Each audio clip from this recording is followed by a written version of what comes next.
বাংলাদেশের সিলেট থেকে পায়ে হেঁটে হজ করতে রওনা দেওয়া ফয়সাল আহমেদ সাগর এখন কোথায়?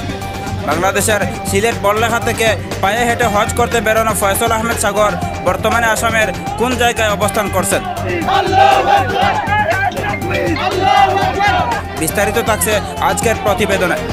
ফয়সাল আহমেদ ফোন যুগে সেকুলার টাইমসকে জানিয়েছেন, কালাইন গুমলা থেকে একটি অ্যাল্টো গাড়িতে করে গুয়াহাটিতে রওনা দেন তিনি।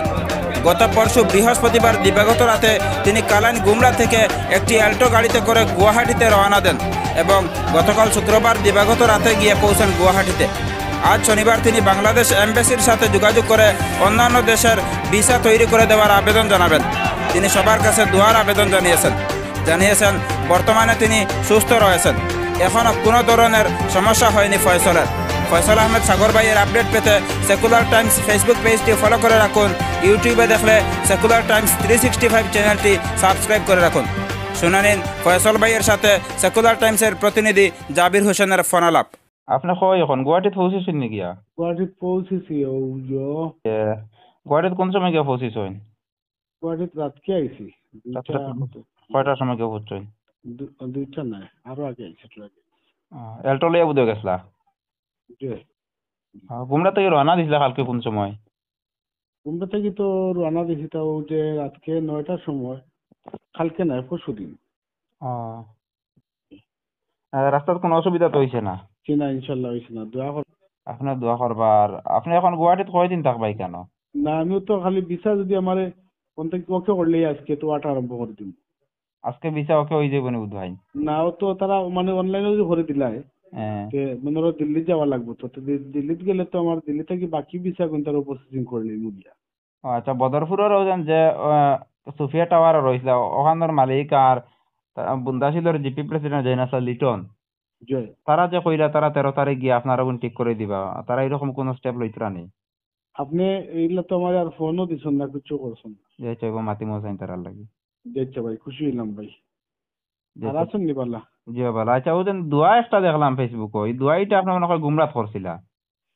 গুমরাত আমি শরীরও তো খারাপ বাক্কা জায়গা, বুঝছেন। এখন তারা কইছেন এটা দোয়া করতাম, আমি তো আর দোয়া আসলে অতটুক আমি জানি না। কইছে আল্লাহ তুমি মাফ করি, তারা যখন কর এটা দোয়া করি। ও দোয়াও দেখি ভাইরাল হই ও ডরাই। আর এখন আল্লাহ ছাড়া তার কেউ নাই ভাই এখন।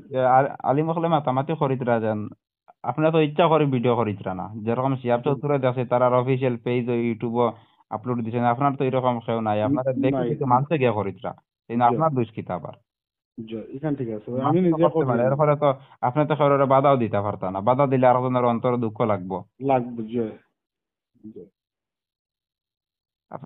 আল্লাহ। আচ্ছা ভাই, খুশি হয়েছি ভাই। আপনার নিয়ত যদি পাক্কা থাকা তাইলে আমরা লগে আছি ইনশাআল্লাহ, আমরা দোয়া করবো। আপনি আমরা লাগে সবার লাগে দোয়া করবা। ও তো আমি তো বারবার কইর ভাই, আমার তো এগু ফরজ নাই। আমার এগুলো কি নিয়ত, বুঝছেন। তার নিয়ত এগু মানে পালন করা এগুলো ওয়াজিব। এখন এগু তো আমার ফরজ নাই আমি কইয়ার, কারণ আমার মেয়ের হয়েছে বিয়ার, বাকি আমার রেন্টিং আছে, কত ঝামেলা আছে। তো এখান তো আসলে সবে বুঝাইতাম পারি না ভাই। আর বেশি সমালোচনা ওরা আমার বাংলাদেশ বেশি করে দিরা কিন্তু ইন্ডিয়াত সবে আমার মায়া করা, সবে সহযোগিতা করা। এখন আপনি গুয়াহাটি থেকে কলকাতা হইয়া কলকাতা দিতাম না, ডাইরেক্ট হইয়া বিহার হইয়া নানি বিহার হইয়া পরে ওড়িশা হইয়া যাইবা, উত্তরপ্রদেশ হইয়া দিল্লি হইয়া পাঞ্জাব হামাইবা। দিল্লিতে গিয়ে অকল খাম শেষ হয়ে যাবে পাঞ্জাব। দোয়া করবো ভাই, ইনশাল্লাহ কিতা করবো আর।